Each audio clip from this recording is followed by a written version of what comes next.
அமைச்சர் கீர்த்தனா அவர்கள் வந்து பள்ளிக்கூடத்தில் ஆய்வு மேற்கொண்டிருக்காங்க. ஆய்வு மேற்கொண்டது அது தவறுன்னு சொல்றாங்க. இன்னொரு பக்கம் வந்து பாத்தீங்கன்னா பள்ளி மாணவர்கிட்ட சரளமா ஆங்கிலத்தில் பேசுற மாதிரி ஒரு காணொலி வந்து பேசியிருக்காங்க. அவங்களுக்கு அதுல பதில் தெரியாத மாதிரி அவங்களுடைய போட்டோ இமேஜ் எல்லாம் வந்து பிளர் பண்ணாம அதை வெளியிட்டு இருக்காங்க. இவங்க எல்லாம் இந்த அமைச்சர் பதவி புதியதாக வந்த உடனே அந்த அமைச்சருக்கான பொறுப்பு, அமைச்சருக்கான ஒரு நிலையை வந்து அவங்க மறந்து அதை ரீல்ஸ் பண்ற மாதிரி என்னென்ன பேசணும். அங்க போய் ஆங்கிலத்தில் நீங்க பேசிட்டு ஆங்கிலம் தெரியாம இருக்குன்னா அதை தானே சொல்லிட்டு இருக்கேன்.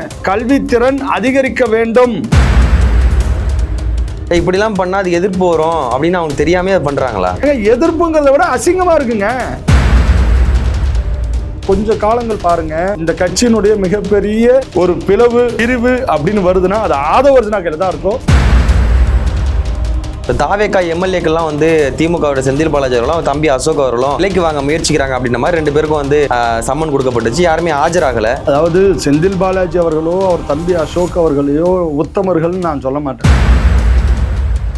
முதலமைச்சர் ஆன உடனே எல்லா கட்சி தலைவர்களும் போய் பார்க்கறோன்னு முக்கியமான தலைவர்கள்லாம் பார்த்தீங்க. ஏன் வந்து எடப்பாடியாரை பார்க்கல கேட்டா வந்து அவர் எங்களுக்கு அப்பாயின்மெண்ட் கொடுக்கல, சூழ்நிலை சரியில்லை. அங்க நீங்க போய் அப்ப வந்து அந்த கட்சிக்குள்ள பிளவு ஏற்பட்டு அவர்கள் தனியாக இருக்கக்கூடிய அந்த குழுவினரை போய் பார்த்தீங்களா? எடப்பாடிக்கு டைம் கொடுக்கலன்னா அந்த கட்சியினுடைய தலைவரே டைம் கொடுக்காத போது அந்த கட்சியினுடைய எம்எல்ஏக்களை போய் நீங்க பாத்தீங்கனாலே அப்ப உங்க மனசுக்குள்ள என்ன இருந்துச்சு? அவர்களை வாங்க வேண்டும். ஆணவ படுகொலையை கண்டிச்சு கூட இது வரைக்கும் விஜய் அவர்கள் பேச மாட்டார். என்ன காரணம் நினைக்கிறேன்? விஜய் அவர்கள் எதுக்கு தான் பேசியிருக்காரு?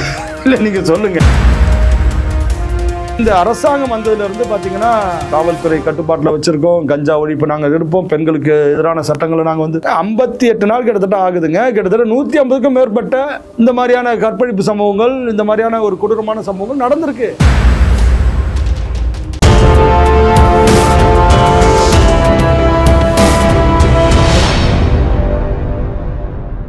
யூத்தமிழர்களுக்கு அன்பு வணக்கம். இன்றைய சிறப்பு நேர்காணல் நம்மோடு இணைந்திருப்பவர் இந்து மக்கள் கட்சியினுடைய பொதுச் செயலர் திரு செந்தில்குமார் அவர்கள். வணக்கம் அண்ணா. வணக்கம். வணக்கம். எப்படி இருக்கீங்க? நல்லா இருக்கேன். ஓகே. நேற்றைய தினத்திலிருந்து ஒரு காணொலி வந்து ரொம்ப வைரலாக போயிட்டு இருக்குது. அமைச்சர் கீர்த்தனா அவர்கள் வந்து பள்ளிக்கூடத்தில் ஆய்வு மேற்கொண்டிருக்காங்க. ஆய்வு மேற்கொண்டது அது தவறுன்னு சொல்றாங்க. இன்னொரு பக்கம் வந்து பார்த்தீங்கன்னா பள்ளி மாணவர்கிட்ட சரளமாக ஆங்கிலத்தில் பேசுகிற மாதிரி ஒரு காணொலி வந்து பேசியிருக்காங்க. அவங்களுக்கு அதில் பதில் தெரியாத மாதிரி அவங்களுடைய ஃபோட்டோ இமேஜ்லாம் வந்து பிளர் பண்ணாமல் அதை வெளியிட்டிருக்காங்க. இப்படிலாம் நடக்கலாமா ஒரு அமைச்சர் அப்படின்ற மாதிரி பல எதிர்ப்புகள் வந்த நிலையில் இப்போ அமைச்சர் நிர்மல்குமார் அவர்கள் இனிமேல் யாருமே வந்து ஆய்வுலாம் மேற்கொள்ளக்கூடாது அப்படின்ற மாதிரி அதிகாரப்பூர்வ அறிவிப்பு ஒன்று வெளியிட்டிருக்காங்க. எப்படி பார்க்குறீங்க நீங்கள்?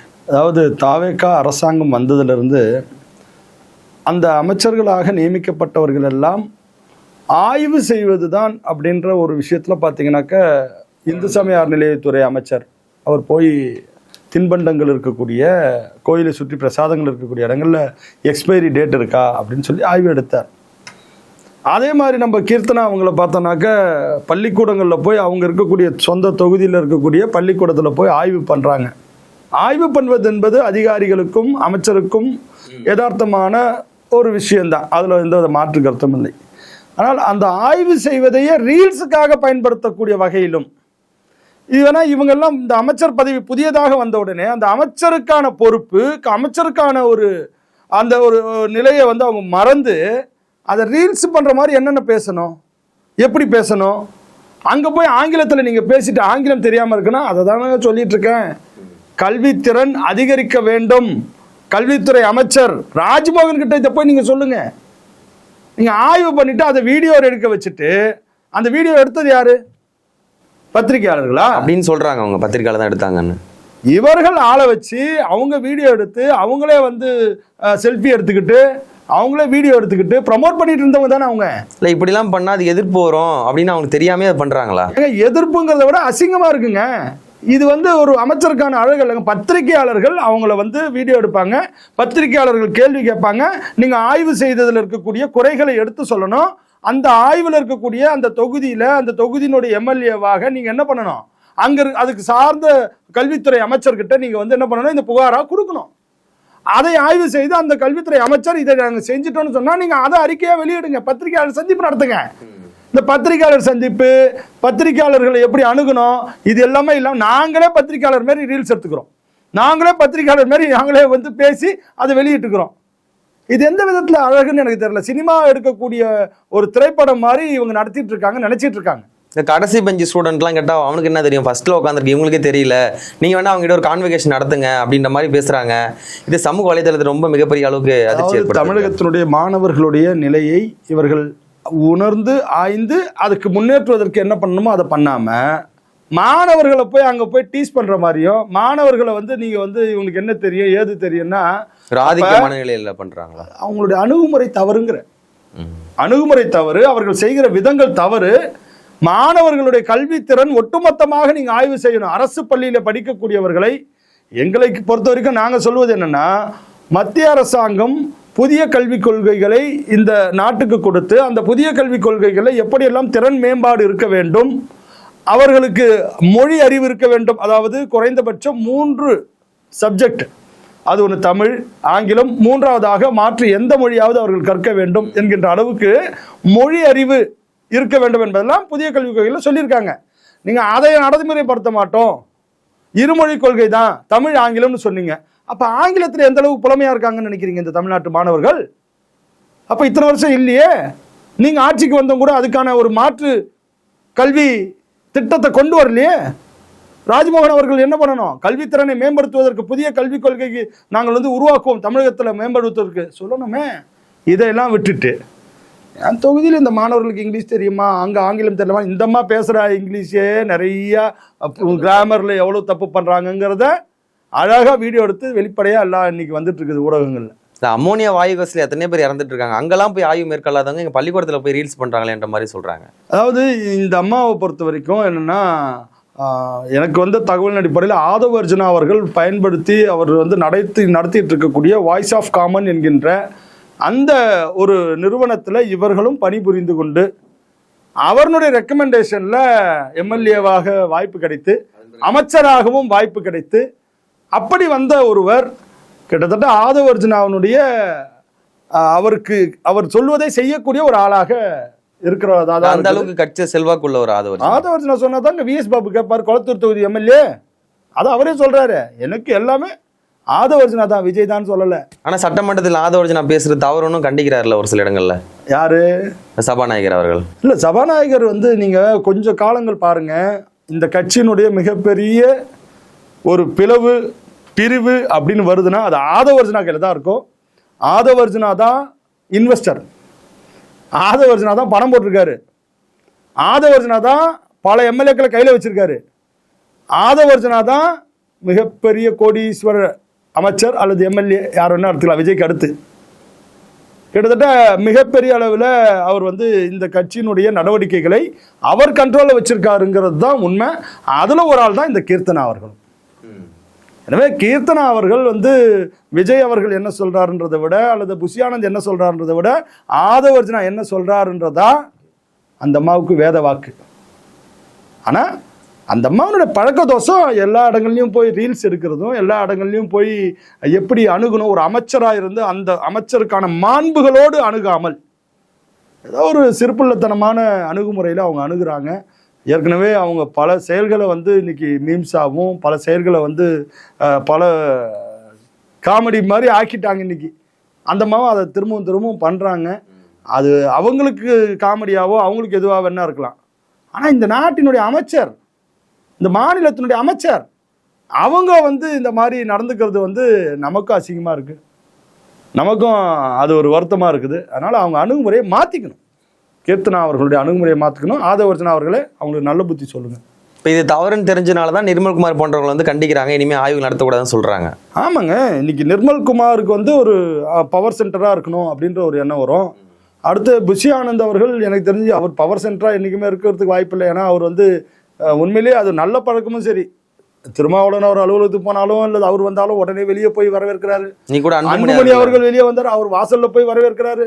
எதற்கு அவர் சீட்ல உட்காரல புஷி ஆனந்த் அவர்கள், அவர் பக்கத்திலே அன்புமணி அவர்கள் பக்கத்திலே உட்காந்துட்டு ஐயா கொடுங்க வாங்கிக்கிறேன் அப்படின்றாரு. இது பணிவா அல்லது கூட்டணி கட்சிகள் என்னைக்காவது கால வரனாக்க அன்புமணியினுடைய உதவி நாளைக்கு தேவைப்படுங்கிறதுக்காகவா அப்படின்னு தெரியல. அரசியல் சாணக்கியன்னா எனக்கு தெரிஞ்சு இது வரைக்கும் எத்தனையோ ஜாம்பவான்கள் இருந்தாங்க, புஷி ஆனந்த் அவர்கள் தாங்க அரசியல் சாணக்கியம். இப்போவே அடி போட்டு வச்சிடறாருங்க. மற்ற எம்எல்ஏக்கள் எந்தெந்த கட்சிகள் இருக்காங்களோ யார் வந்தாலும் அவங்கள அப்படியே. இப்போதான் தெரியுது விஜய் அவர்களே இத்தனை வருஷம் புஷி ஆனந்த் அவர்களுடைய கண்ட்ரோலில் இருக்கிறாரு அப்படின்னா. நம்ம விஜய் அவர்களுடைய அப்பா சொல்லியிருந்தார், எஸ்சிஎஸ்சி பிள்ளையினுடைய கண்ட்ரோலை புஷி ஆனந்த் வச்சிருக்காரு. ஒரு அரசியல்வாதி உள்ள விட்டு தப்பா போச்சு அப்படின்னு சொல்லுங்க சொன்னார்ல. ஆனால் இப்போ உண்மையிலே இப்போ தான் தெரியுது புஷியானந்த் அவர்கள் எல்லாரையும் கவர் பண்ணுறார். அவர் இன்னைக்கு இருக்க திராவிட இந்த அரசியல் கட்சிகளுக்கெல்லாம் அவர் வந்து தாத்தாவுக்கு தாத்தாவாக இருக்கிற மாதிரி இருக்கார். அந்த மாதிரி அணுகுமுறைகளில் அவங்க இருக்கிறாங்க. ஸோ இதெல்லாம் வந்து வரக்கூடிய காலங்களில் மக்களுக்கு பயன்படணும். இந்த ஆட்சி, இந்த அணுகுமுறை, இந்த அமைச்சர்களுடைய தகுதிகள், திறமைகள் இதெல்லாம் வந்து மக்களுக்கு பயன்படக்கூடிய வகையில் இருக்கணுமே தவிர கேலி பண்ணக்கூடிய வகையில் அல்லது ஒரு கேலி கூத்தாக மாறிவிடக்கூடாது. இப்போ தாவேக்கா எம்எல்ஏக்கெல்லாம் வந்து திமுகவோட செந்தில் பாலாஜி அவர்களும் தம்பி அசோக் அவர்களும் விலைக்கு வாங்க முயற்சிக்கிறாங்க அப்படின்ற மாதிரி 2 பேருக்கும் வந்து சம்மன் கொடுக்கப்பட்டுச்சு. யாருமே ஆஜராகலை. தப்பு பண்ணாமல் எதுக்கு போய் ஓடி ஒளினும் வர வேண்டியதானன்ற மாதிரி தாவேக்கானர் பேசுகிறாங்க. நீங்கள் எப்படி பார்க்குறீங்க?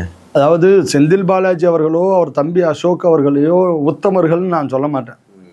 அல்லது அவர்கள் தேடப்படக்கூடிய குற்றவாளிகளாக இதுக்கு முன்னாடி பல முறை இருந்திருக்காங்க, அதனால் இப்பயும் இருப்பாங்க. அவங்க தான் வந்து இந்த தமிழ்நாட்டில் எப்படியெல்லாம் நவீனமாக நூதனமாக, ஏன்னா எனக்கு தெரிஞ்ச ஒரு திராவிட முன்னேற்ற கழகத்தினுடைய மூத்த ஆள் ஒருத்தங்க சொல்லுவாங்க, இந்த டிடிவி தினகரன் அவர்கள் இடைத்தேர்தலை சந்தித்தார் ஆர்கே நகரில். அந்த ஆர்கே நகர் தொகுதியில் ஆளுங்கட்சி எதிர்கட்சி ரெண்டுமே பார்த்தீங்கன்னா தோத்துச்சு. அதிமுகவும் அப்போ தோத்துச்சு, திமுகவுக்கு டெபாசிட்டே இல்லாமல் ஆச்சு அந்த தொகுதியில். அப்போ இதுக்கான மூல காரணம் யாரான்னு பார்த்தா செந்தில் பாலாஜி. ஏன்னா செந்தில் பாலாஜி அங்கே உட்காந்து டிடிவி தினகரனுக்காக அப்போ டிடிவி கட்சியில் இருக்கும்போது அங்கே 20 ரூபாய் டோக்கன் ஒன்று கொடுத்துட்டு, 20 ரூபா நோட்டு டோக்கனை கொடுத்துட்டு 20,000 ரூபா வரும், இதை கொடுத்தா 20,000 ரூபா கிடைக்கும். எப்படி அடிச்சிருக்கான் பாருங்க அந்த அடி. அந்த மக்களெல்லாம் நம்பி ஆளுங்கட்சி யாரா வேணா இருக்கட்டும், எதிர்கட்சி அப்போ திமுக வந்து டெபாசிட் இல்லை. பார்த்துக்கோங்க, இடைத்தேர்தல் நடந்துச்சுங்க, அதிசயம். ஜெயலலிதா மறைவுக்கு அப்புறம். ஆமாம், ஜெயலலிதா மறைவுக்கு அப்புறம் இடைத்தேர்தல் வந்துச்சு. அந்த இடைத்தேர்தலில் ஆர்கே நகரில் டிடிவி தினகரன் வென்றாரு, அவர் சுயேட்சையாக நின்னாரு. அப்போ வந்து எனக்கு தெரிஞ்சு குக்கர் சின்னம் கூட இருந்துச்சான்னு தெரியல. அப்போ வந்து அவர் வந்து அப்போ தான் பிளவு ஏற்பட்டு உடனே தனியாக நின்னார். அப்போ அந்த நேரத்தில் அந்த மாதிரி வேலை செஞ்ச செந்தில் பாலாஜி அதுக்கப்புறம் திராவிட முன்னேற்ற கழகத்துக்கு வந்துட்டார். அந்த திராவிட முன்னேற்ற கழகத்துக்கு வந்த உடனே அந்த திமுக ஆட்சிக்காரங்க இது வரைக்கும் இருந்த திமுக அமைச்சர்கள் எல்லாம் என்ன சம்பாரிச்சு கொடுக்குறாங்களோ தலைமைக்கு, அதை விட பல மடங்கு வாரி எடுத்துட்டு போய் கொடுத்தாரு டாஸ்மாக் மூலியமா. அது மாதிரி டாஸ்மாக்ல இப்படியெல்லாம் சம்பாதிக்க முடியும்னு இந்த உலகத்துக்கு தமிழ்நாட்டுக்கு கற்றுக் கொடுத்தது திமுக யாருன்னா செந்தில் பாலாஜி. 10 ரூபான்னு நம்ம வெறும்னா சொல்றோங்க. 10 ரூபான்றது என்னைக்கோ யாரோ ஒருத்தர் ஒரு வாட்ச்மேனா இருப்பாங்க, ஒருத்தங்க கஷ்டப்படுறவங்களுக்கு கொடுப்போம், நம்ம அப்படிதான் நினைப்போம். ஹோட்டல்ல சப்ளை பண்ணுவோம், அந்த மைண்ட் தான் நமக்கு வரும். ஆனால் பல ஆயிரம் பாட்டில்கள் ஒரு நாளைக்கு, அப்போ எத்தனை கோடிகள் தினசரி இந்த 10 ரூபா மூலமாக இந்த தலைமைக்கு போகுது அப்படிங்கிறத வந்து டாக்டிஸாக அழகாக கொண்டு போனது யாருன்னா செந்தில் பாலாஜி. அப்போ இந்த மாதிரி ஒரு மூலக்காரன் வேலைக்காரன் இந்த அரசாங்கத்தை எப்படி கவுக்கலான்னு வேலை செஞ்சிருப்பார். தாவேக்கனுடைய சிவகுண்டம் எம்எல்ஏ சரவணன் கிட்ட வந்து பார்த்தீங்கன்னா கிட்டத்தட்ட 50 கோடிக்கு மேலே பேரம் பேசுனதாகவும் அனிதா ராதாகிருஷ்ணன் டீம் தான் சொல்லி பேசுனதாகவும் சொன்னாங்க. உண்மையாது அப்படி பேசப்பட்டது? அந்த ஆடியோ பார்த்தீங்களா? இல்லை, அதாவது ஸ்ரீவைகுண்டம் அதனுடைய எம்எல்ஏ சரவணன் அவர்கள் ஆதவ அர்ஜுனாவுடைய இந்த லாட்ரி ஏஜென்சி எல்லாம் வந்து பார்த்தீங்கன்னாக்க நடத்தக்கூடிய ஒரு ஏஜென்ட். அவருக்கு தான் தமிழ்நாட்டில் பண்ணிட்டு இருக்காரா இல்லை கேரளாவில் நடத்தி? அவர் இங்கேருந்து ஏன் கேரளாவுக்கு போகிறார்? தமிழ்நாட்டில் தான் அது வந்து கள்ள சந்தையில் அவர்கள் வந்து அந்த வியாபாரம் தான் பண்ணிட்டு இருக்காங்க. தமிழ்நாட்டில் இவர் சார்லஸ், அதாவது மார்ட்டினுடைய மகன், அவரே பல விஷயங்கள் தெளிவாக சொல்லியிருந்தார். கடந்த ஆட்சி திமுக ஆட்சி வருவதற்கு அதற்கு முன்னதாக 500 கோடி ரூபாய் அவர்களோட பார்ட்டி ஃபண்டு கொடுத்துருக்காங்க திமுகவுக்கு. அந்த பார்ட்டி ஃபண்டு மூலமாக இங்கே தமிழ்நாட்டில் லாட்ரி கொண்டு வருவதற்கான முயற்சி ஆதவர்ஜனாவும் அவர் சபரீசன் அவர்களும் சேர்ந்து ஒரு முயற்சி பண்ணாங்க. அது வந்து திமுக கொண்டு வரல. எனவே நீங்கள் கள்ளசந்தையில் நடத்திக்கோங்க, எங்களுக்கு வந்து அதை வந்து நாங்கள் லீகலாக்க முடியாதுன்னு சொன்னதுனால ஆதவர்ஜனாவும் தனியாக வந்திருக்காரு. நடந்திருக்கு. அப்போ அவங்க கள்ளசந்தையில் நடந்தது யார் என்று சொன்னால் மார்ட்டின் அண்ட் குடும்பங்களும் அண்டு ஆதவர்ஜனாவனுடைய இந்த லாட்ரி விஷயங்களும் பார்த்தீங்கன்னாக்கா இந்த தமிழ்நாட்டுக்குள்ளே இங்கே ஸ்ரீவைகுண்டம் இந்த பகுதிகளில் பார்த்துட்டு யாருன்னா சரவணன். அந்த சரவணன் எம்எல்ஏ ஆகிட்டு இப்போ வந்துட்டு அந்த தொகுதியிலேயே பார்த்தீங்கன்னா தாவேக்காவினுடைய ஒரு பெண் நிர்வாகி எவ்வளவு மிக வேதனைக்குரிய ஒரு விஷயம். அந்த பெண் நிர்வாகியை நம்பிக்கையாக அழைத்து சென்று ஒரு இடத்துல கூல்ட்ரிங்க்ஸில் மருந்து கலந்து கொடுத்து அதை வந்து கற்பழித்து அதை ஒரு பெரிய அசிங்கமான வேலைகளை செய்தவர்கள் யாருன்னு சொன்னால் இந்த சரவணன் கூட இருக்கக்கூடிய அந்த கட்சி நிர்வாகிகள் தான். ஆனா நிர்வாகிகளை வந்து இவர் கட்சி பேரை விட்டு சொல்லிதான் பயன்படுத்திருக்காங்க. நிர்வாகிகளை கட்சி விட்டு நீக்கிறாங்க, ஆனா இவர் மேல நடவடிக்கை எடுக்கலையே. அது எப்படி எடுக்க முடியும்? ஆதவர்ஜனாவோட ஏஜென்ட் அவரு, லாட்ரி ஏஜென்ட்டுக்கு அவரு. அதனால அந்த மாதிரியான ஒரு நபர்கள் வந்து இன்னைக்கு நான் தான் சொல்றேனே, ஆதவர்ஜனா தான் இந்த பவர் சென்டர். இந்த தாவேக்காவினுடைய எம்எல்ஏக்கள் பல பேர் ஆதவர்ஜனா கண்ட்ரோல்ல இருக்காங்க. ஆதவர்ஜனாவுடைய கை அசைவில் இன்னைக்கு பல எம்எல்ஏக்கள் இருக்கிறாங்க. ஆபத்து என்று வந்தால் ஏங்க இப்போ நீங்கள் ஒவ்வொரு எம்எல்ஏக்களும் பார்த்தீங்கன்னா அதிமுகலேருந்து வராங்க. இப்படி வரக்கூடியவர்கள் எல்லாம் பார்த்தீங்கன்னாக்க புஷி ஆனந்தை பொதுச் செயலாளராக பார்க்கின்றார்கள் தவிர அடுத்த ஒரு ஆதவர்ஜனாவை தான் அவங்க வந்து, ஏன்னா ஆதவர்ஜனா தாங்க அந்த பவர் சென்டரில் இருந்துட்டு இருக்காரு, செயல்பட்டு இருக்காரு. இவர் சரவணன் சொல்றாரு 50 கோடி இல்ல 500 கோடி கொடுத்தா கூட நான் பணத்துக்காக எந்த வேலையும் செய்ய மாட்டேன், அது இந்த மாதிரி கட்சி தாவறதெல்லாம் நான் செய்யவே மாட்டேங்கிறாரு. அதாவது இப்போ சொல்றாங்க ஜோர்ல, இதை விட எல்லாம் தீவிரமானவங்க தான் சி விஜயபாஸ்கரும், எம்ஆர் விஜயபாஸ்கரும், எஸ்கி சுப்பையாவும், இவங்கெல்லாம் வந்து இவங்களை விட அமைச்சர்களாக எல்லாம் இருந்தவங்க தான். அவங்க இன்னைக்கு இருக்கக்கூடிய சூழ்நிலைக்கு போலையா? உங்களுக்கு இப்போ எம்எல்ஏ ஆயிருக்கீங்க, அதனால நீங்க அப்படி சொல்றீங்க.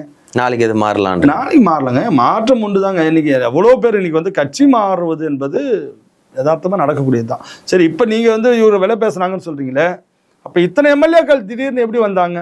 நீங்கள் எல்லா முதலமைச்சர் ஆனவுடனே எல்லா கட்சி தலைவர்களும் போய் பார்க்குறோன்னு முக்கியமான தலைவர்கள்லாம் பார்த்தீங்க. ஏன் வந்து இவரை வந்து எடப்பாடியாரை பார்க்கல? கேட்டால் வந்து அவர் எங்களுக்கு அப்பாயின்மெண்ட் கொடுக்கல, சூழ்நிலை சரியில்லை, நீங்கள் போய் அப்போ வந்து அந்த கட்சிக்குள்ளே பிளவு ஏற்பட்டு அவர்கள் தனியாக இருக்கக்கூடிய அந்த குழுவினரை போய் பார்த்தீங்களே, குற்ற உணர்ச்சி உங்களுக்கே உறுத்திருக்கா? சி.வி. சண்முகத்தை பார்த்தீங்க, அதுல இருக்க ஒரு வேலுமணியை பார்த்தீங்க, அப்போ விஜயபாஸ்கர் அவர்களை பார்த்தீங்க. ஏன் பார்த்தீங்க? எடப்பாடிக்கு டைம் கொடுக்கலன்னா அந்த கட்சியினுடைய தலைவரே டைம் கொடுக்காத போது அந்த கட்சியினுடைய எம்எல்ஏக்களை போய் நீங்க பார்த்தீங்கனாலே அப்போ உங்க மனசுக்குள்ள என்ன இருந்துச்சு? அவர்களை வாங்க வேண்டும், அவர்களை அழைத்து வர வேண்டும், அதிமுக உடைக்க வேண்டும், அதிலிருந்து எம்எல்ஏக்களை எடுக்க வேண்டும். அந்த எண்ணத்துல தாங்க நீங்க போய் பார்த்தீங்க. இப்போ நம்ம பேரம் பேசிட்டாங்க, யார் பேசிட்டாங்கன்னா, யார் பேசினா என்ன, யார் எது வேணாலும் பேசட்டும், இது நம்ம தேச துரோக வழக்கு மாதிரி அவங்களெல்லாம். இப்போ செந்தில் பாலாஜி தேர்றது வந்து பல வழக்குகள் அவர் மேலே இருந்தா கூட என்ன பண்ணிட்டாங்க? இப்போ பேரம் பேசிட்டாங்க. பேரம் பேசுறதுன்றது பெரிய கொலை குற்றமா? தப்பு தானே. ஒரு கட்சியினுடைய எம்எல்ஏ வந்து எங்க கட்சிக்கு வந்துட்டு நான் காசு கூட சொல்லி கூப்பிடுறாங்க. இப்போ இவர் போய் முதலமைச்சர் போயிட்டு வேலுமணியை சந்திச்சதும், சி.வி. சண்முகத்தை சந்திச்சதும், விஜயபாஸ்கர் சந்திச்சதும் என்ன அர்த்தம்? என் கட்சி என்கிட்ட வாங்கன்னு சொல்றது தான், அழைப்பு கொடுக்கறதுக்கு தான் அவர் போய் பார்க்குறாரு. அவங்க செஞ்சது தப்பு இல்லைன்னா இவர் செஞ்சது தப்பு இல்லை. ஆமாங்க, அவர் இப்போ நீங்கள் வந்து செந்தில் பாலாஜி செஞ்சது தப்புனா விஜய் அவர்கள் செஞ்சது மட்டும் நியாயமா? மாற்று கட்சியினுடைய எம்எல்ஏக்கள் ஒரு குழுவாக பிரிஞ்சிருக்காங்க, அவர்களை போய் ஒரு முதலமைச்சராக இருக்கக்கூடியவர் போய் அந்த பதவி இருக்கக்கூடியவர் போய் சந்திக்கிறதுன்றது எந்த விதத்தில் நியாயம்? இது வந்து செந்தில் பாலாஜிக்கு ஒரு நீதி, விஜய் அவர்களுக்கு ஒரு நீதியா? செந்தில் பாலாஜி செஞ்சது தப்பு, மாற்று கட்சியினுடைய எம்எல்ஏக்களை விலைக்கு வாங்கவோ அல்லது அவர்களை தன்வசப்படுத்துவதற்கோ முயற்சி செய்கிறார்னா அதை தான் விஜய் செய்தார், அதை தான் ஆதவர்ஜனா செய்துட்டு இருக்கார். அப்ப இவர்களுக்கு ஒரு நீதி, இவர்களுக்கு ஒரு நீதியா? தப்பு யார் செஞ்சாலும் தப்பு. இப்போ கரூர் சம்பவத்துக்கு பின்னாடி செந்தில் பாலாஜி இருக்கான்ற மாதிரி தாவேக்கான குற்றம் சுமத்தினாங்க. வர வெள்ளிக்கிழமை முதல்வர் அவர்கள் கரூர் போறாங்க. அங்கே எந்த மாதிரி நிலவரம் இருக்கும், எப்படி நீங்க பாக்குறீங்க? மக்களுடைய செந்தில் பாலாஜியை பத்தி நம்ம சொல்லணும்னாக்கா ஏற்கனவே சொன்ன மாதிரி எல்லா வேலைகளும் அவர் வந்து சித்து வேலைகளும் செய்யக்கூடிய ஆள் தான். கரூர் சம்பவத்தில் கூட அவருடைய வேலை இருந்திருக்கும் அப்படிங்கிற சந்தேகம் பலருக்கு இருக்கின்றது. அது விசாரணையில் இருக்குது. விசாரணையின் மூலமாக அது உண்மையா பொய்யான்னு வெளியே வரட்டும். ஆனால் அந்த விஷயத்தில் செந்தில் பாலாஜி இருக்கிறான்றதை விட விஜய் அந்த மாநாட்டு அந்த ஒரு கூட்டத்துக்கு, பிரச்சார கூட்டத்துக்கு வரும்பொழுது ஏற்பட்ட கூட்ட நெரிசல்கள் அந்த மாதிரி நடந்துச்சு. அதுக்கப்புறம் 20 லட்சம் ரூபாய் கொடுத்தாங்க. தமிழ்நாடு அரசு 10 லட்சம் ரூபாய், தமிழக அரசு 10 லட்சம் கொடுத்தாங்க. பிஜேபி சார்பிலையும் அது கிட்டத்தட்ட அப்போ அண்ணாமலை அவர்கள் அறிவிச்சார்னு நினைக்கிறேன். அவங்க சொல்லி 5 லட்ச ரூபாய் என்னமோ வந்தாங்க. ஆனால் இந்த விஷயத்தில் விஜய் அவர்கள் இப்போ அறிவிச்சிருக்காரு அந்த 41 குடும்பத்துக்கும் அரசு வேலை. இப்போ நான் என்ன கேட்குறேன்னா, அரசு வேலையை அறிவிக்கிறதுங்கிறது வந்து அவங்கவுங்க படித்து எத்தனையோ இளைஞர்கள் இன்னைக்கு வந்து இங்கே எத்தனையோ நம்முடைய வேலைவாய்ப்பு முகாம்கள் நடத்தி அந்த வேலைவாய்ப்பு பதிவுகள் செய்து அதிலிருந்து கிடைக்கும்னு எத்தனையோ குடும்பங்கள் காத்துட்டு இருக்குது. ஆனால் உங்களை பார்க்க வந்த போது நடந்த கூட்ட நெரிசல்ல உயிரிழந்தாங்கிற காரணத்திற்காக அந்த குடும்பங்களுக்கெல்லாம் நான் அரசு வேலை தருவேன்னு சொல்லி நீங்க சொல்லுவது இது எவ்வளவு பெரிய அநியாயம். எங்க கூட்ட நெரிசல்ல வந்ததுங்கிறது வந்து உயிரிழப்பு என்பதற்கு நஷ்ட ஈடு கொடுத்தீர்கள், ஏத்துக்கிறோம். அரசு வேலைகள்லாம் நீங்க தானமா நீங்க அவங்களுக்கு 41 குடும்பங்களுக்கு கொடுப்போன்னு சொன்னா அப்ப படிச்சு வரக்கூடிய இளைஞர்கள் எத்தனை பேர் இருக்கிறான்? இதனால அவங்க பாதிக்கப்படுவாங்கன்னு சொல்றாங்க. ஆமாங்க, எத்தனை 41 குடும்பம்னா 41 பேர் படித்து வந்த முன்னேறி அவனா வந்து தேர்வு எழுதி வரான்ல, அவனுக்கு கிடைக்குமா? அப்புறம் அப்போ என்ன நீங்கள் உங்கள் மனதில் என்ன நினச்சிட்டு இருக்கீங்க? அந்த குடும்பத்துக்கு நீங்கள் செய்யக்கூடிய உதவியாக செய்யுங்க, அதில் மாற்று கருத்து கிடையாது. அது மாத்திரம் இல்லாமல் இந்த அரசாங்கங்கள் எத்தனையோ லாக்அப் டெத் நடக்கும். அந்த லாக்அப் டெத் நடக்கும் போதெல்லாம் பார்த்தீங்கன்னா எது பிரச்சனை ஆகுது அவங்களுக்கு மட்டும் எதாவது செய்வோம். அதுக்கப்புறம் நிறைய லாக்அப் டெத் நடக்கும், அதுக்கு முன்னாடி நிறைய லாக்அப் டெத் நடந்திருக்கும், அதை பற்றி எதுவும் பேச மாட்டேன். இப்போ ஆணவ படுகொலையை கண்டிச்சு கூட இது வரைக்கும் விஜய் அவர்கள் பேச மாட்டார், என்ன காரணம் நினைக்கிறீங்க? விஜய் அவர்கள் எதுக்கு தான் பேசியிருக்காரு? இல்லை நீங்கள் சொல்லுங்க. அறிக்கை கூட விட மாட்டாரு. அது அறிக்கை யாராவது தாங்க விடுவாங்க, அவர் எப்படிங்க விடுவார் அறிக்கையை பற்றிலாம்? ஏங்க இந்த நாட்டில் நடக்கக்கூடிய நிகழ்வுகள், திருவள்ளூரில் கிட்டத்தட்ட பார்த்தீங்கன்னா பெரிய பாளையத்துக்கிட்ட அவ்வளோ பெரிய ஒரு விபத்து நடந்து அதன் மூலமாக எத்தனையோ உயிர்கள், வேறு மாநிலத்தை சார்ந்தவர்கள் இறந்துட்டாங்க. அதில் ஆய்வுக்காக அந்த அமைச்சர்கள்லாம் போயிருந்தாங்க, வந்திருந்தாங்க. அது சம்மந்தமாக என்ன வாய் திறந்தார்? இந்த நிறுவனங்கள் எல்லாம், இந்த நிறுவனங்களை ஆய்வு செய்வதிலே தவறுகள் நடந்திருக்கின்றது, இன்ஸ்பெக்ஷன் சரியாக போகலை, அதிகாரிகள் முறையாக அதை கவனிக்கவில்லை. அப்போ இந்த மாதிரியான விஷயங்களை பற்றி வாய் திறக்க வேண்டிய ஒரு முதலமைச்சர் வாய் திறக்கலைங்க. 3 வயது குழந்தையை கற்பழித்து கும்மிடிப்பூண்டியில் இளைஞர்களே, குழந்தைகளே, பெண்களே, சிங்க பெண்களாக நாங்கள் வந்து பாதுகாப்புக்கு நாங்கள் பெண்களுக்கு வச்சிருக்கோன்றார, குழந்தைகளுடைய உயிரை கொன்று அந்த குழந்தையை கற்பழித்தான்னு சொல்லி ஒருத்தன் கைது பண்ணுறான் உங்கள் ஆட்சியில். அப்போ அந்த நபர்கள் மீது என் மனசு துடிக்குதுங்க. என்கவுண்டர் செய்யறதுக்கு எதுக்கெல்லாம் என்கவுண்டர் நடந்திருக்குங்க. இந்த குழந்தையை இந்த மாதிரியான பாலியல் சென்டரில் அடித்து முள் புதரில் தூக்கி போட்டிருக்காங்க. அது எவனா வேணா இருக்கட்டும், அதை விசாரணை செய்து அதற்கான முறையான என்கவுண்டர்ஸ் நடந்ததுன்னு வச்சுக்கோங்களேன், சந்தோஷம். எப்படி இவங்க காப்பாற்றுவாங்க? எப்படிங்க அவனுக்கு அரக்கணுங்களாம் வந்து பயம் வரும்? எனவே வந்து இந்த அரசாங்கம் வந்ததுலேருந்து பார்த்தீங்கன்னா நாங்கள் வந்து காவல்துறை கட்டுப்பாட்டில் வச்சுருக்கோம், கஞ்சா ஒழிப்பு நாங்கள் எடுப்போம், பெண்களுக்கு எதிரான சட்டங்களை நாங்கள் வந்து 58 நாள் கிட்டத்தட்ட ஆகுதுங்க. கிட்டத்தட்ட 150க்கும் மேற்பட்ட இந்த மாதிரியான கற்பழிப்பு சம்பவங்கள், இந்த மாதிரியான ஒரு கொடூரமான சம்பவங்கள் நடந்திருக்கு. இப்போ திமுக ஆட்சியை காட்டணும் அதிகமாக நடக்குதுன்னு சொல்கிறீங்களா? இல்லைங்க, அதாவது திமுக ஆட்சி அல்லது தவேக ஆட்சின்னு இல்லை, இந்த மாதிரியான ஆட்கள் தொடர்ந்து இருக்கிறாங்க, அதே மாதிரி தான் இருக்குங்கிறேன். கொஞ்சம் கால தாமதம் எடுத்து சரி பண்ணுவாங்களா? இப்போ தானே வந்திருக்காங்க, ஒரு 2 மாதம் ஆயிருக்கு. எங்க ஒரு ஐசியூவில் முடியலன்னு வராங்க. நார்மலாக ஒருத்தருக்கு வந்து தலைவலி, உடம்பு வலிக்குது அப்படின்னு சொன்னார்னா அவருக்கு வந்து 2 நாள் உட்கார வச்சு ட்ரீட்மெண்ட் பார்க்கலாம். ஐசியூக்கு எமர்ஜென்சிக்குன்னு வந்து வராங்கல்ல, அவங்களுக்கு எப்படிங்க பண்ணுவீங்க? உடனடியாக தானே அதுக்கான நடவடிக்கை எடுக்கணும். ஏங்க இந்த மாதிரி கொலைகள் நடக்கிறது, கற்பழிப்பு நடக்கிறது எமர்ஜென்சி மாதிரி, ஐசியூ மாதிரி உங்களுக்கு காலதாமதம்லாம் கொடுக்க முடியாது. அப்படி கொடுத்தா இன்னும் உயிர்கள் நிறைய போகுன்றீங்க? ஆமாங்க, இவங்க 1 வருஷம் எடுப்பாங்க, 2 வருஷம் எடுத்துப்பாங்கன்னா அது வரைக்கும் பல ஆயிரக்கணக்கான பேர் வந்து கற்பழிப்புகளில் பாதிக்கப்படுவாங்க, அல்லது சீண்டல்களில் பாதிக்கப்படுவாங்க, அல்லது இந்த கொலைகள் நடந்துகிட்டே இருக்கும். இப்போ ஒரு ரவுடிசம் நடந்துகிட்டே இருக்குங்க. இப்போ நேற்று ஒரு வீடியோ பார்த்தாக்க ஒரு 18-17 வயசு பொண்ணை வந்து காரில் ஏற்றி கொல்றதுக்கு வரானுங்க, தைரியம் வரானுங்க, திருப்பி போய் அடிக்க போகிறானுங்க. ரெட்டை கொலை இப்போ இங்கே திருநெல்வேலி பகுதியில் நடந்திருக்கு. தொடர்ந்து இந்த மாதிரியான ஒரு நிகழ்வுகள் நடந்துகிட்டே இருந்ததுன்னா அப்புறம் என்ன சட்டம் ஒழுங்கு நீங்கள் கண்ட்ரோல் பண்ணுறீங்க? திமுக மீது குறைகள் சொல்வதற்கு மட்டும்தான் விஜய் அவர்களுக்கு உரிமை இருக்கா? அவர் ஆட்சிக்கு வந்து இது மாதிரி 2 வருஷத்தில் வந்து கட்சி ஆரம்பித்து 2 வருஷத்தில் வந்து யாரும் ஆட்சி பிடிச்சதே இல்லைங்க. மக்கள் உங்களை நம்பி இருக்காங்கல்ல, மக்கள் நம்பி ஓட்டு போட்டாங்கல்ல. அப்போ அந்த மக்களுக்கு நீங்கள் என்ன செய்யணும்? திமுக ஆட்சியில் இருந்த அந்த சட்ட ஒழுங்கு சீர்கட்டு இருந்ததை நீங்கள் வந்து உடனடியாக நடவடிக்கை துரிதமாக எடுத்து இது மாதிரியான நாட்கள் யாராக இருந்தாலும் அவர்கள் மீது கடும் நடவடிக்கை எடுப்பதற்கு நீங்கள் வரணும்ல. ரொம்ப எளிமையான முதல்வராக பேருந்தில் பயணிக்கிறாரு, எங்களோட மக்களா வராரு. இப்போ கூட அந்த மின்சார வாகனத்தில் கூட அதில் கூட பயணிச்சுட்டு இருக்காரு அப்படின்ற மாதிரிலாம் சொல்கிறாங்க. மக்களோட வந்து அணுக முடியுது அவரை சீக்கிரமா அப்படின்ற மாதிரி சொல்கிறாங்க. எந்த மக்களும் அவரை வந்து சாயந்தரம் 6 மணிக்கு மேலே பார்க்க முடியல. எந்த அதிகாரிகளும் எனக்கு தெரிஞ்சு அவரை சாயந்தரம் நேரத்தில் ஒரு 6 மணிக்கு மேலே பார்க்க முடியல. அவருடைய office time morning 9 o'clock to evening 6 o'clock. அவர் ஒரு ஆஃபீஸராக வேலைக்கு வர மாதிரி தான் எனக்கு தெரியுது. ஏங்க இந்த நாட்டினுடைய முதலமைச்சர் 24/7 தயாராக இருக்கணுங்க. அஜித் அவர்களுடைய தாயாருடைய இறப்புக்கு தான் இரவு நேரத்தில் அவர் வந்ததை பார்த்தேன். அது தவிர நீங்கள் ஏதாவது ஒரு நிகழ்வுகளில் ஒரு 8 மணிக்கு மேலே 9 மணிக்கு மேலே அவர் அங்கே போனார், இங்கே ஆய்வு செய்தார், இந்த மக்களுடைய பிரச்சனைகளை தீர்த்தார், இந்த கசிவு விஷயத்துக்கு உடனடியாக போனார், ஏதாவது பார்த்தோமா? கரூரில் 20 தான் பிரச்சனை பண்ணாங்க. கரூரில் நடந்ததுங்க முதலமைச்சர் ஆனதுக்கப்புறம் நான் சொல்கிறேங்க. முதலமைச்சர் நீங்கள் எதாவது பார்த்தீங்கன்னா நீங்கள் இந்த 60 நாள் கிட்டத்தட்ட ஆக போகுதுங்க. இந்த 60 நாளில் அவர் 6 மணிக்கு மேலே 7 மணிக்கு மேலே அவர் எங்கேயாவது வரமாட்டாருன்னு சொல்கிறீங்களா காலத்துக்கு? இப்போ வரைக்கும் 60 நாளாக எனக்கு தெரிஞ்சு எந்த விதமான விஷயங்கள்லையும் போய் தீவிரமாக அவர் இறங்கின மாதிரி தெரியல. இனி வரக்கூடிய காலங்கள் வருவாரான்னு பார்ப்போம். ஆனால் வரணுங்கிறது தான் என்னுடைய விருப்பம். அண்ணாமலை அவர்களுடைய வருகை வந்து தமிழ்நாட்டில் ஒரு மிகப்பெரிய பேசு பொருளாக இருந்திருக்குது. பி த லீடர் அமைப்பு உருவாக்கி கிட்டத்தட்ட 18 லட்சத்துக்கு மேற்பட்ட தொண்டர்கள் இணைஞ்சிருக்காங்க. அவருடைய வருகை வந்து 2031 தேர்தலில் இடைத்தேர்தலையோ இல்லை வருகின்ற நாடாளுமன்ற தேர்தலில் எந்த மாதிரி இருக்கும்? இதனால பெரிய தாக்கம் தமிழ்நாட்டில் ஏற்படும் நினைக்கிறீங்களா நீங்கள்? நிச்சயமாக ஏற்படும். தமிழ்நாட்டில் இன்னைக்கு விஜய் அவர்கள் ஆட்சிக்கு வந்ததற்கு காரணம் விஜய் இல்லை, இந்த திமுகவும் அதிமுகவும் எங்களுக்கு வேண்டான்னு நினைச்ச மக்களால் தான் விஜய் அவர்கள் அந்த எதிர்ப்பு ஓட்டு ஃபுல்லாக இவங்களுக்கு கொடுத்துருக்குன்றீங்க. உண்மை. இந்த திராவிடங்கிற பெயரால இவர்கள் செய்த இத்தனை ஆண்டு கால ஆட்சி வேண்டாம் அப்படி நினைத்த மக்கள் பல முறை பாரதிய ஜனதா கட்சியினுடைய கூட்டணி 3வது அமைச்ச கூட்டணிகளுக்கெல்லாம் வாய்ப்பு தந்திருக்காங்க.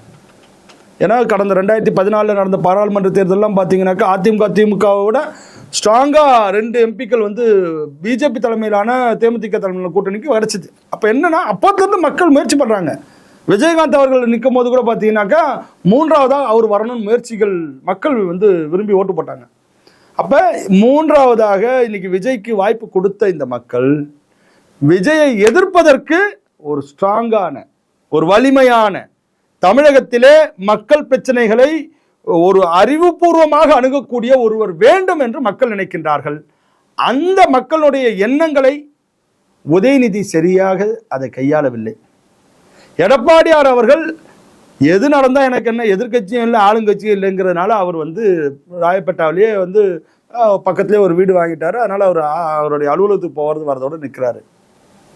எனக்கு தமிழ்நாட்டில் எதிர்கட்சி வேக்கண்ட். அந்த எதிர்கட்சிக்கான தலைவராக எப்படி வந்து திமுக ஆளுங்கட்சியாக கடந்த காலங்களில் இருக்கும்பொழுது கடந்த 3 ஆண்டு காலம் அவங்க ஆட்சி காலத்தில் அந்த 3 ஆண்டு காலம் தூங்க முடியலன்னு எப்படி வந்து மு.க. ஸ்டாலின் புலம்புனாரோ அந்த மாதிரி விஜய் அவர்களுடைய ஆட்சியில் இருக்கக்கூடிய தவறுகளை கண்டிப்பாக இன்னும் ஒரு 6 மாதம் 1 வருடத்துக்கு பிறகு அண்ணாமலை அவர்கள் தமிழகத்தில் அவர்தான் எதிர்க்கட்சி தலைவராக செயல்பட போகிறார். பி த லீடர் ஒரு அரசியல் கட்சியாக மாறும். எனக்கு தெரிஞ்சு அந்த அப்படி மாறினா அது பாஜகவுக்கு பாதிப்பா வராதா? பாஜகவுக்கு வந்து இங்க எப்பங்க ஆளுங்கட்சியா இருந்துச்சு, எப்ப எதிர்கட்சியா இருந்தது பாதிப்பு வரதுக்கு? எங்க பாதிப்புலாம் திமுகவுக்கு தான். இவங்களுக்கு ஓகே, பட் அவங்களால இன்னும் கொஞ்சம் அந்த வாக்கு குறையும். பாஜகவுடைய வளர்ச்சி என்பது இன்னும் வந்து எத்தனை ஆண்டு காலமானாலும் நிச்சயமாக அதுக்கான ஒரு காலங்கள் சூழ்நிலைகள் உருவாகும். தமிழகத்தை பொறுத்த வரைக்கும் கொஞ்சம் டைம் எடுக்குன்றீங்க. இப்போதைக்கு பண்ண முடியாது. ஆனால் ஒரு காலங்கள் வரும்.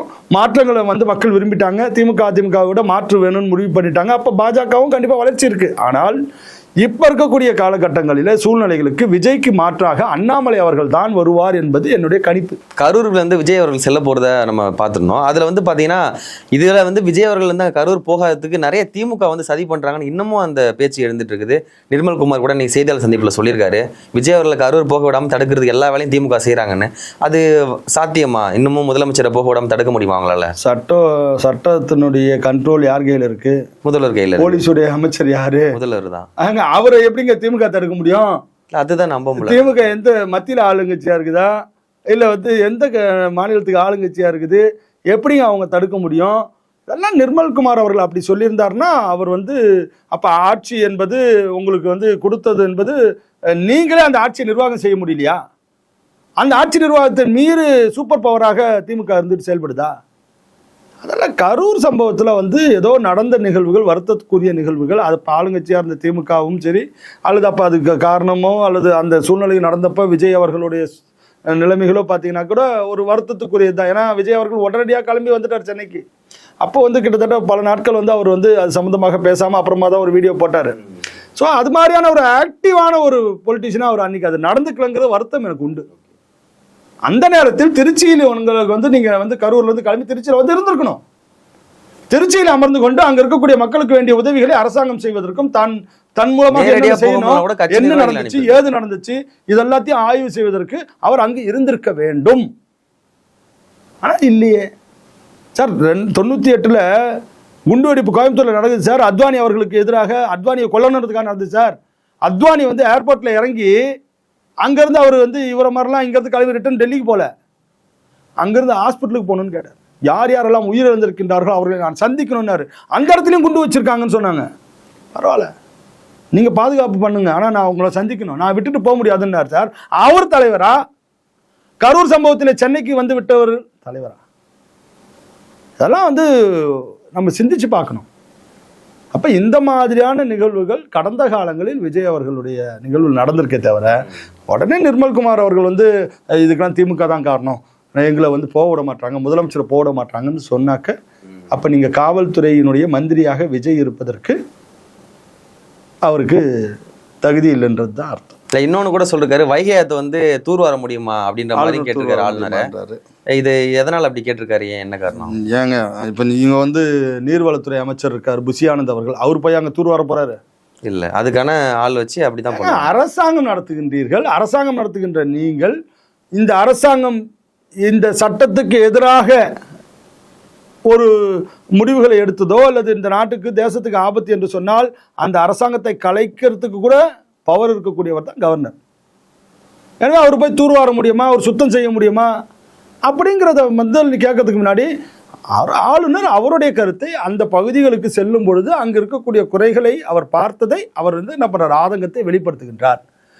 ஆளுநருடைய அந்த ஆதங்கத்தை நாங்கள் நிறைவேற்றி அந்த இடத்திலே நாங்கள் ஆற்றை சுத்தம் செய்வோம், அதில் இருக்கக்கூடிய அசுத்தங்களை, அதில் இருக்கக்கூடிய நீர்வளம் வந்து வரதில் வந்து மண்ணு வாரக்கூடிய நிகழ்வுகள் இருந்ததுன்னா அதை நாங்கள் தடுப்போம். இப்படி தானேங்க அமைச்சர் பேசணும். ஆளுநர் போய் எல்லாம் பண்ணுவாரானா, நான் முதலமைச்சர் போய் எல்லாத்தையும் பண்ணிட்டு வரா? முதலமைச்சர் தானே இந்த தமிழ்நாட்டுக்கெல்லாம், அவர் போய் எல்லா வேலையும் செய்வாரா? இல்லை, அவர் வந்து தாவேக அரசுக்கு இணையாக ஒரு அரசு நடத்துன்னு நினைக்கிறாரு, அதனால தான் மக்கள் பிரச்சனைலாம் வந்து என்று சொல்லுங்க, நான் வந்து கவனம் செலுத்தி நான் தீர்த்து வைக்கிறேன்லாம் சொல்றாரு அப்படின்னு சொல்றாங்க. எங்க மக்கள் பவன் தாங்க, ஆளுநர் பவனுக்கு பேரே மக்கள் பவன் மாத்திருக்காங்க. எதுக்காக? மக்கள் குறைகளை ஆளுநரிடத்திலும் சொல்ல வேண்டும்ங்க. அதை வந்து அரசாங்கத்திடம் எடுத்து சொல்லி அதிகாரிகள் இடத்துல வந்து அழைத்து சொல்லி, நீங்க பதவி பிரமாணம் யாருங்க உங்களுக்கு செஞ்சு வச்சது?